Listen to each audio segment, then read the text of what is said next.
Hello. Today in my storytelling playlist, I'm going to talk about a story, consumerism, and spiritual lessons learned as a contractor. So the other day I was driving with my cousin through a Detroit suburb called Sterling Heights. We were on our way to Algonac, which is a little bit up north, about an hour, to paint his sister's house. As we're driving through Sterling Heights, it reminded me of years ago. I used to be a painting contractor in this area. I also spent a lot of my teens in this area. Back then it was much less developed, although it was still pretty suburban. But I got to thinking about this painting business I had because we were going to do some painting and we were also in the same area. I did it for 5 long years. There were many long days and nights, working 6 days a week. It was probably the most physical job I've ever had, but the majority of my work was painting these McMansions.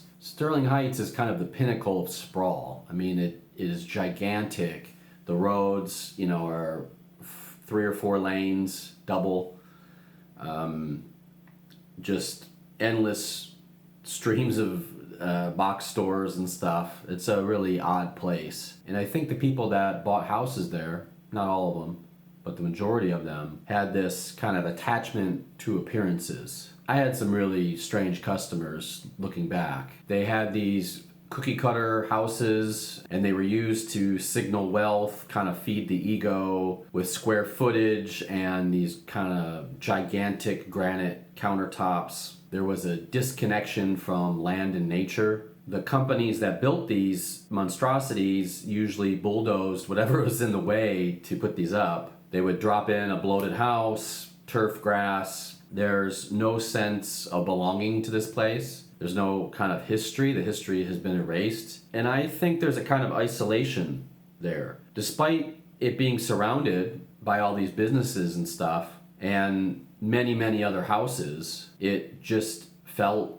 kind of lonely. They had these gigantic garages, long driveways, gated entries. I mean, I think the architecture itself discouraged community to some degree. It was excess without purpose, too many rooms that nobody uses. I saw this time and time again. Unnecessarily high ceilings. Many of the people had this fear of imperfection, almost a curated perfection. It was endless beige everywhere you looked. Everything was about facades, not just on the buildings, but as the people too. And the whole point of it, the whole point of the whole thing is fulfilling your consumer identity. But in spiritual terms, I think it's enslavement to the material illusion and excess. Many of these people had a spiritual numbness. I think it's quite sad, actually. As we were driving through the area, I got to thinking about all the small shops I remember long ago. 100% of them are gone. These tiny independent video stores, bookshops, hobby shops, all that stuff is gone. Back then, it was a lot like this, but now it's even worse. The whole thing is drive, park, consume, repeat, again and again and again and again. But I think I learned some valuable lessons from these customers. Most of them were arrogant. Often they were deceptive. They were hollow, callous, and manipulative most times. I think maybe their worst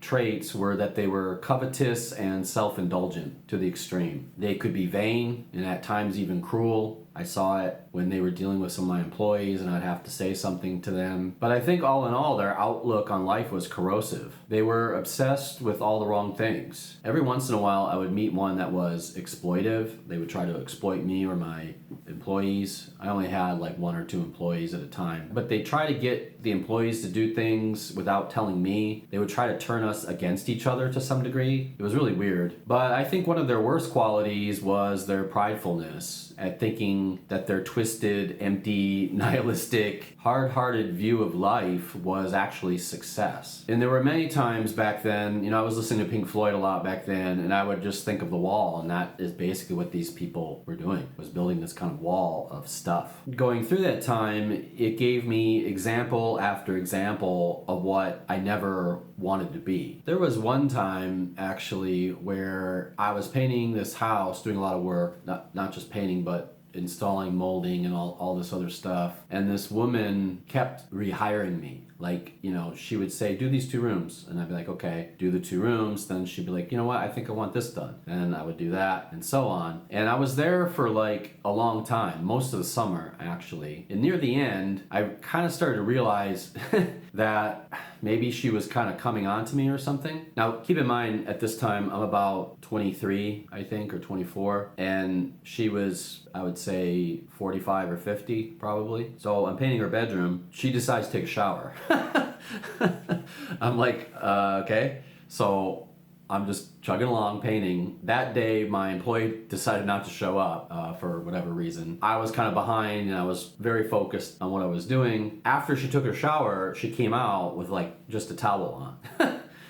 And I was like, okay. And she just started chatting with me. I don't know. It was a weird situation. At that age, there was part of me that was obviously like tempted, but also flattered in some ways. But there was another part of me that was actually kind of angry. It stemmed from this idea that like she had this gigantic house. She's just adding all these rooms on. She has no, money is not an object. And I think in her mind, she thought that I would just do it. She gets whatever she wants. And that's kind of her mindset. The fact that I didn't made it awkward because, I had a little bit left to do because she added all this other stuff on and I already wrote up a contract for it. So I had to be there. And it was just awkward for like the next couple weeks because I didn't like actively turn her down, but I kind of pretended like I didn't understand what was going on. But it was clear that she was like interested in the handyman or, the pizza delivery guy or whatever. And I was just happened to be that person. So it was really weird. It was a really weird experience. Seeing all this again after many years, it brings it back fresh in my mind. And I think it's a good refresher, actually. I think it's a reminder of what not to do. And, there are times where I think, oh, I don't have that much. Maybe, my life has been in a direction that hasn't really produced a lot of,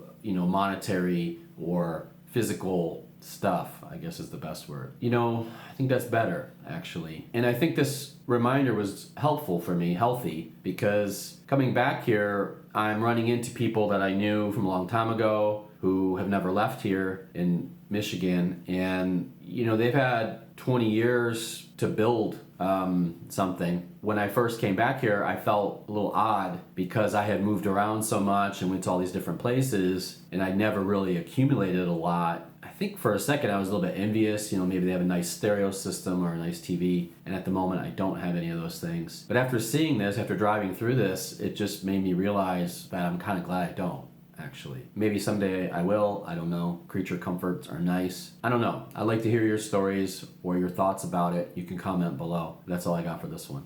Take care. Have a good day.